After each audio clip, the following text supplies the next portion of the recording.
Hello everyone, and welcome back to the paint booth workbench area again for another weathering video here. This is going to be on a Conrail covered hopper here, a CE16A, former Erie Lackawanna car. You guys just saw some prototype photos go flashing on through there real quick. This is a Atlas Erie Lackawanna car I got for, I want to say like $10 or $12. I got it really cheap, and I thought, this would make a pretty neat little project to do a video on.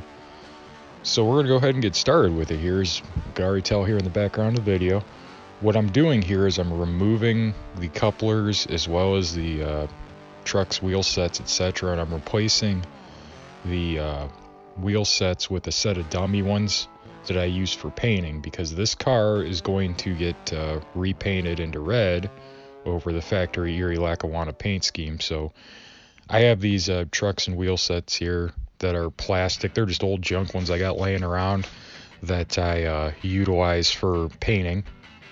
So just throw those on there like you just saw there. Now, next thing we're going to do here is we're going to throw a little paint at it. We're going to do a little rail brown first because we're going to be working in layers today.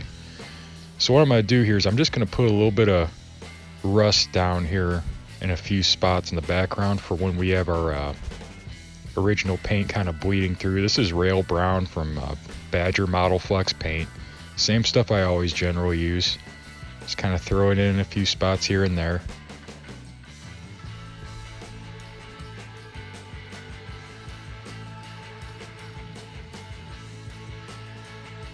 Alright, so there's that on there.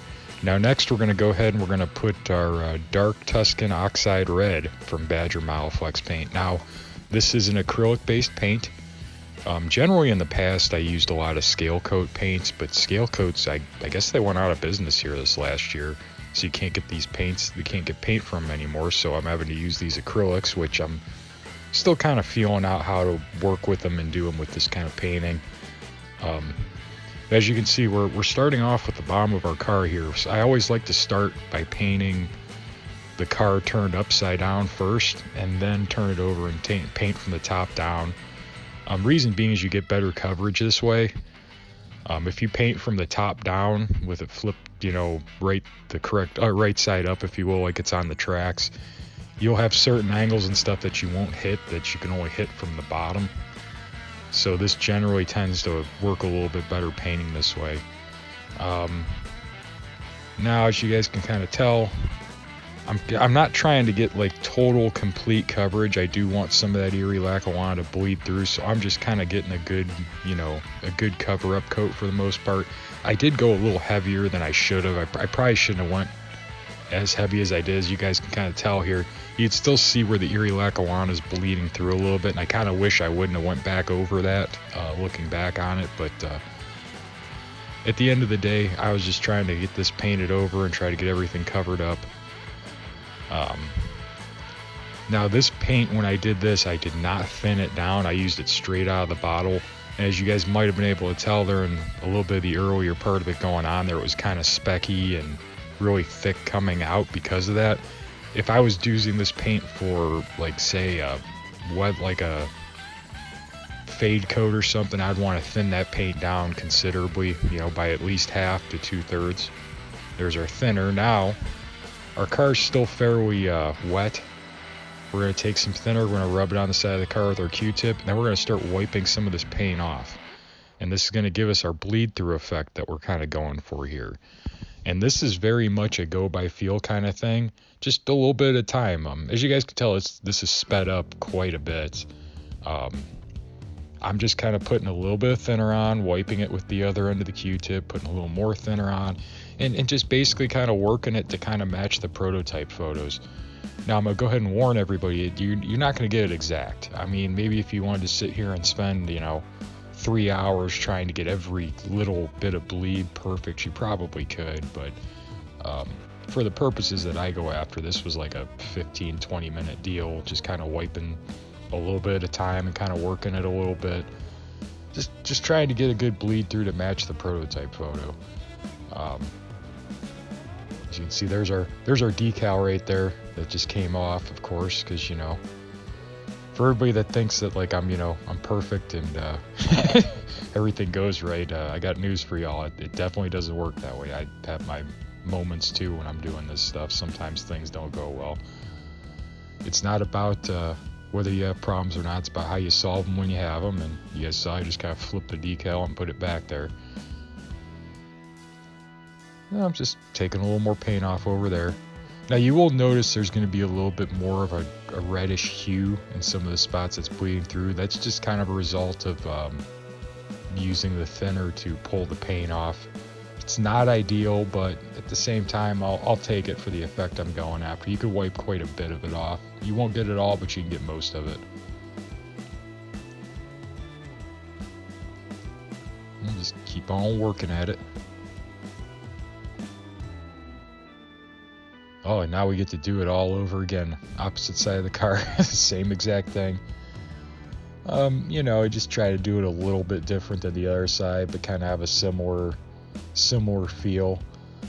This particular car, I only had pictures of one side of the car, so I just kind of winged it, so to speak. I remember somebody asked me recently about, whether I kind of wing things or I go from prototype photos, and I kind of do a mix of both. I'll use the photos when I can get them, but I'm not concerned with the car being exact like the photos. If I can get it close, that's all I'm really looking for. And if I can't find the exact car number I'm looking for, I'll find one that's close and kind of use that as a reference to give me an idea. Just to kind of, have something to go off of. And as you can see on this side, I was a little bit smarter. I knew that decal was going to be loose, so I was just a little more careful there, so I didn't wipe it off.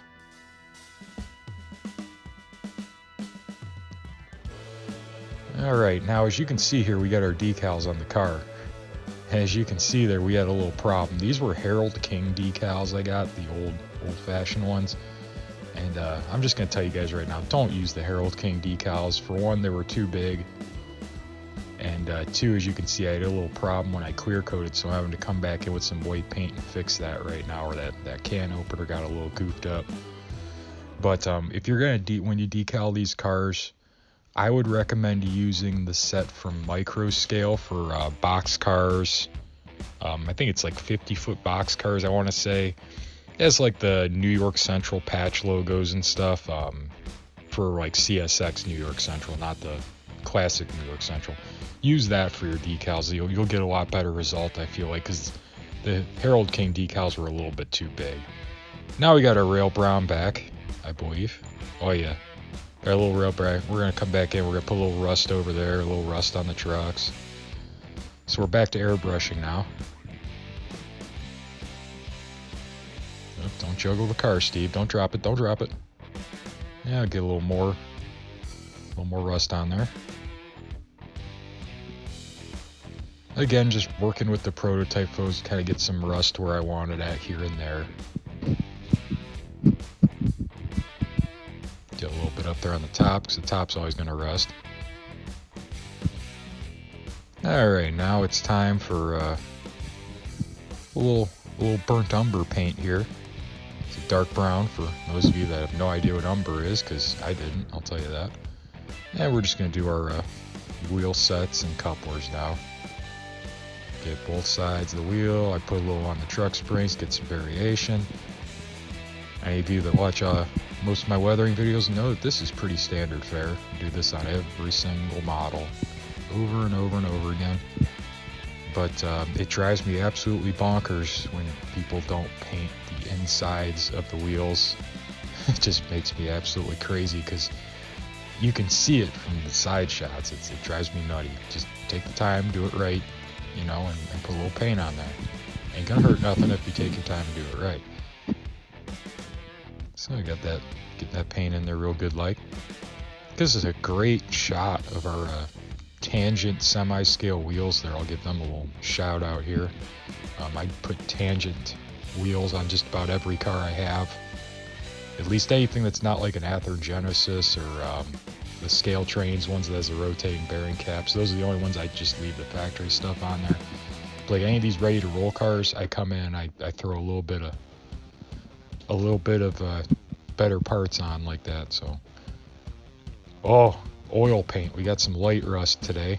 We're gonna do a little oil painting. I don't do this very often, so the oil paint is something that I only use here and there. So what I'm gonna do is I'm just gonna dab it on like that, and we're gonna take our Q-tip and we're gonna wipe it down. The oil painting gives a really great streaking effect. Really will look good. As you can see, I just wiped it on. I'm wiping it off the Q-tip, and I have a little enamel thinner that I'm also using to kind of help make my streaks. This is a technique that really can look cool, but you can also really overdo it if you're not careful. So I only use it here and there and just in certain spots to kind of add to a model like this one. See, again, put it on, we're wiping it down, we're gonna wipe some of it off, get a little thinner action when we wipe it off. You know, there's that thinner. The thinner is really what makes it stretch out, so to speak, and will really make those fine lines with that oil paint going on there. Hopefully you can't hear that in the background, but the cats are getting absolutely nuts right now. They're running around playing, they're all excited. So hopefully that doesn't come through in the audio here, but unfortunately if it does, they would both apologize. But anywho, back to our oil painting here. Let's see what I got going on next. Oh, these pens, these archive ink pens from Micron. We're gonna do a little spot rust here. Just gonna put these little spots of rust down, and then we take our brush and we wipe them down. This is a technique I picked up from Dan Arnold, Dan's Custom Trains on here on YouTube. Really great modeler. I think he picked it up from somebody else. I can't quite remember who. But these pens are awesome for doing this little streaking rust dots. And per my prototype photos, there wasn't a lot of this, but it was just a cool technique that I kind of had to do because I thought it was pretty neat. So shout out to Dan on this. This is pretty freaking cool. We're getting some fine light rust, you know, and getting these little streaks. Really dig that. So I figured I'll throw that in on this one, and we'll utilize that. But these are these Micron pens. Really neat deal.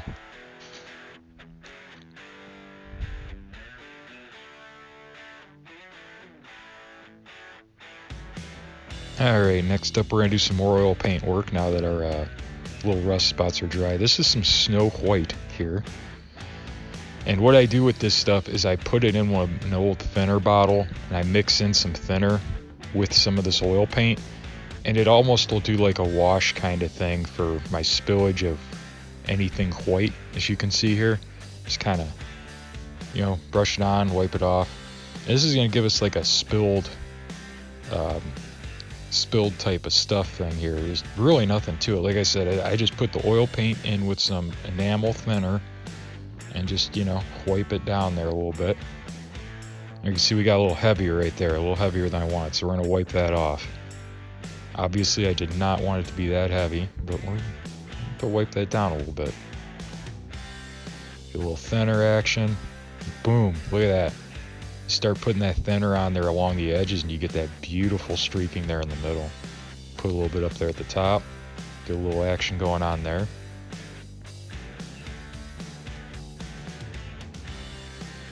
Now this is something that's all by feel right here, okay?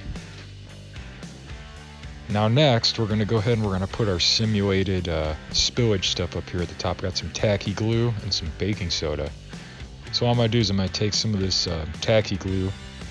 I'm just going to kind of put it up there on the top, a little bit in different spots, just going to brush it on. Then we take our baking soda. I'm going to use a Q-tip here just to kind of distribute it lightly. Just kind of distribute it down the side of the car, and it's going to stick to those spots where the glue's at a little bit. And that's going to give us our actual like textured like buildup of stuff there on the side. This is another technique I believe I picked up from Dan that I really enjoy. Really adds to a model, you know, really just brings it to life. So everywhere we had that oil paint at, now we've got a little bit of that texture deal on the top. We're going to go ahead and do the other side of the car here. And of course the camera didn't want to focus, but we'll go ahead and get this on here, and then we'll clear coat it. And once we get it clear coated, I'll go ahead and get it over onto the layout, and we'll catch a quick shot of it over there running in a train. It's good, of course. It's not going to be too fancy of a shot because I just got the railroad back up and running. But as always, guys, thanks for watching.